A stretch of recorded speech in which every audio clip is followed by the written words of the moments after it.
Thanks to our friends at The Motley Fool for sponsoring this video. Check out the link below, fool.com/The Smattering, to get access to the 10 best stocks to buy right now.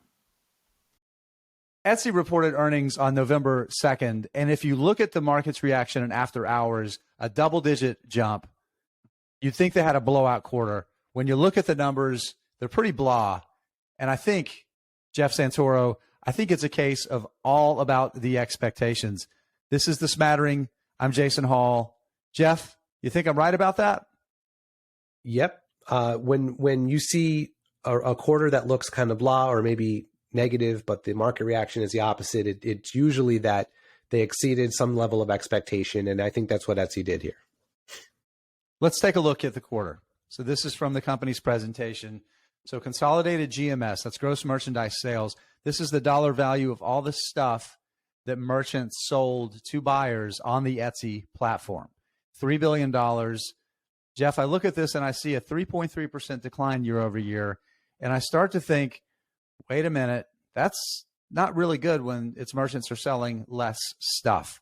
But there's context to this, right? Yeah. So the number right below it, the 0.07% currency neutral basis, that's important. So basically, because Etsy is an international business, they have to convert all of the revenues from other currencies to US dollars. The dollar's really strong right now. So basically what they're telling you is if you back out all those currency effects, they would have been about even year over year. And while that's not something you really want to write home about, considering the macroeconomic environment, not bad. So you move over to the next one, consolidated revenue. This is the revenue that it actually recognizes, up almost 12% year over year. And there's two words that describe what's happening here. And those two words, Jeff, are take rate, right? This is the revenue, the percentage of merchandise sales that Etsy gets. But another thing that Etsy's been really focusing on with its merchants is trying to help them market their business and providing services for advertising, right? So it's also a product of providing more services to their merchants. Right. They upped their take rate. I want to say this is the second, maybe third quarter where that you're seeing that impact in the financial results. They increased their take rate. There was a little bit of protest and hubbub about that, but the bottom line is, you know, it seems like that was just a really vocal minority that were raising those things. As a matter of fact, the number of merchants has essentially not really changed very much, right? Right. So it was a lot of noise for a little bit of time. And, you know, bottom line is they're going to use that money to make the experience better for the buyers. So it could be a win in the long run. Jeff, I'm going to need you to help me with this next slide.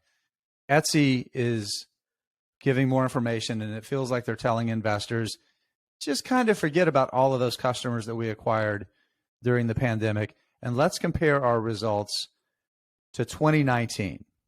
Active buyers have doubled, repeat buyers up 800 basis points, 49% increase in shopping from frequent buyers, substantial increase in habitual buyers, the gross merchandise sale per active buyer. So not only are buyers buying more often, they're spending more, right? So we see all of those things. And to me, this feels a little bit like a company trying to maybe wallpaper over the fact that the amount of merchandise that's being sold on the platform is at best, it's kind of flat right now.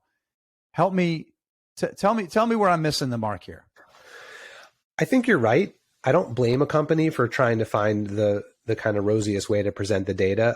But I'll say this, I don't know the best way to handle, for a company like Etsy that was so incredibly impacted by the pandemic. I don't know how else you handle talking about year over year results and even 2 year over year results. Like, it's going to look weird no matter how you slice it. So to me, I kind of don't blame them for looking back like, okay, well, let's see where we are from right before the pandemic to now. I do a similar thing when I look at a company's data. I spread it out over a long period of time. I like to think about compound annual growth rates because it spreads out choppiness in growth and kind of tells you what it is spread out evenly.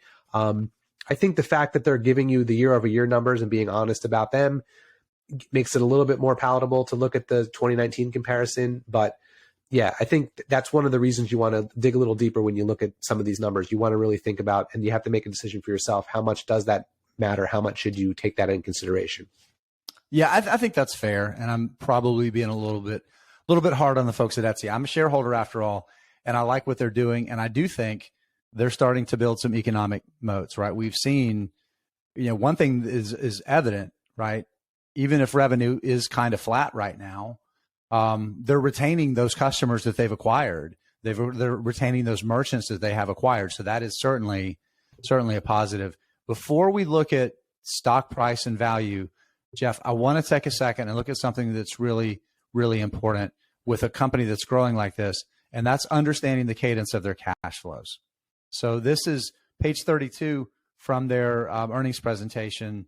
You see right here, net cash provided by operating activities, also called operating cash flow, almost $392 million for the first 9 months of the year. That's up, right? That's up, about $30 million from where it was last year.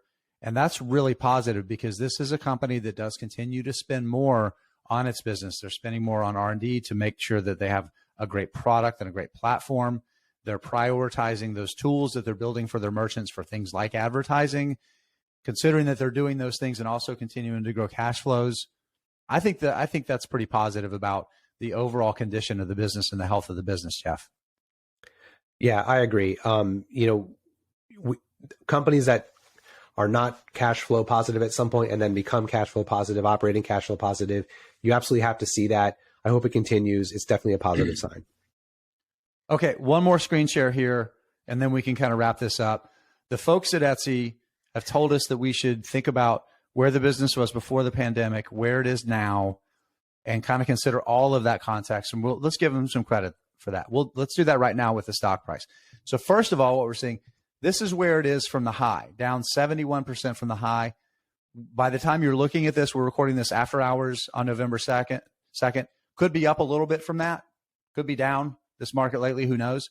But again, we know it's down that much. But where is it since the end of 2019? Jeff, it's up 97%. So I look at that, and then I look at this, and I'm thinking, okay, all right. To me, it sounds like the market is reasonably valuing where Etsy is right now. And to me, I think that makes it maybe buy worthy.